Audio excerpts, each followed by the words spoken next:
Donc après m'être incliné sur la mémoire de nos disparus de Saint-Louis, je voudrais déjà me réjouir que toutes les composantes qui se battent pour la démocratie au Sénégal se soient enfin retrouvées au nom du Sénégal. Au-delà de ça, je voudrais rappeler encore une fois que nous sommes à un moment charnière de la vie de notre pays, qui demande la mobilisation et la vigilance de tous.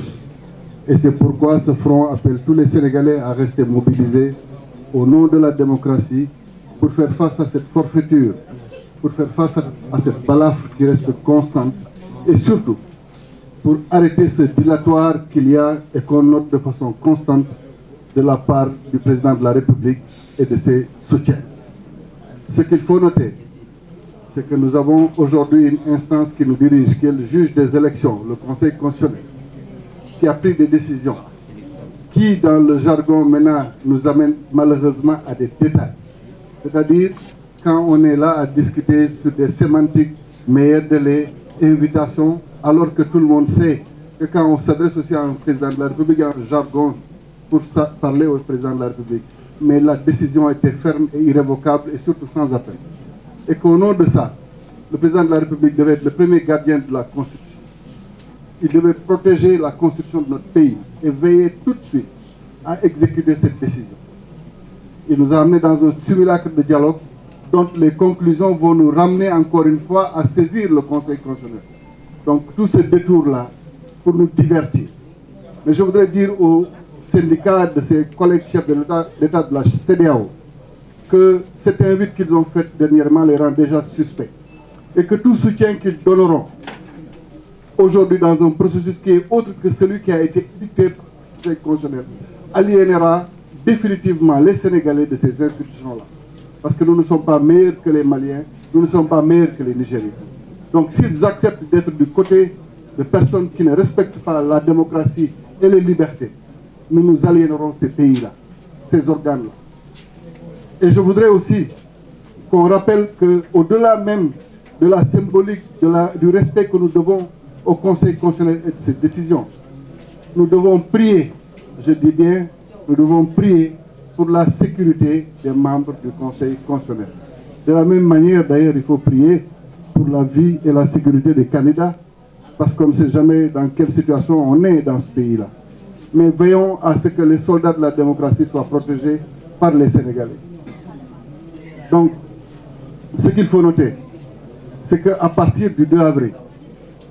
que tous ceux qui pensent qu'ils peuvent signer avec l'État du Sénégal dans cette configuration comprennent qu'eux-mêmes se mettent dans un cadre d'insécurité juridique. Parce que les pouvoirs de n'importe quelle personne, sauf celle qui sera élue par le peuple sénégalais, ces pouvoirs-là sont réduits à leur plus simple expression. Et que la personne qui prendra à ce moment-là la décision de contracter avec l'État du Sénégal le fera à ses risques et périls. Et nous l'assumerons devant l'histoire. De la même manière que nous assumerons qu'aucune amnistie ne peut se faire sans reddition de comptes. Qu'aucune amnistie ne peut se faire sans qu'on ne sache dans quelles conditions les Sénégalais ont été brimés, tués, et que les plus élémentaires des papiers assurés par ceux qui devaient le faire. Donc nous nous inscrivons définitivement contre ce projet en cours et nous nous mobiliserons partout où besoin se fera pour que la démocratie sénégalaise reste debout. mbokk yi man lii laa amoon pour wax di sant ñëpp di gërëm ñëpp nag di sant kilifa yi fi teew ndax ñoom ñoo waral tey Sénégal daje ndax lii mooy Sénégal ñi jógoon mooy F24 mooy F25 mooy FDD mooy aar sunu élection mooy F25 ñëpp dajaloo nañ dañuy bàyyi sunu ay yitte bàyyi suñuy jiital intérêt wu Sénégal ñun ñëpp ñu fàtte suñu bopp pour réew mi loolu moo gën a am solo donc li may ñaan rek sénégalais yi mooy ñu gunge ñu ndax li ñuy xeex ñoom ñoo ko moom seen àq la ak seen yelleef donc ñu dimbali leen que saa yu kenn ci ñoom wootee xam ne ni ñun ñëpp a woote donc bu ñuy tàmbalee sax mooy manifestation FDD moom la ñuy tàmbalee moom la ñuy wane ni Sénégal yëpp mobilisé wu na pour loolu di wax tamit ñii nga xam ne ñoo fi nekk di xalaat ni le 2 avril Macky Sall dina fi jógewu fi tànk taxawuñu pour mu jóge ndax ki ñu wax defal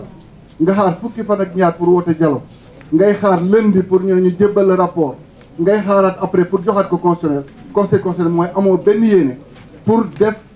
élection yi avant le 2 avril ni la ko conseil constitutionnel santé donc may ñaan nag sénégalais yi sàmm waa conseil constitutionnel ñun dinañ jéem a sàmm sunu ak sunu yelleef ak sunu sécurité waaye ngalawaay ñaanal leen waa conseil constitutionnel Sénégal sàmm leen jàmm ak salaam salaamaaleykum wa rahmatullah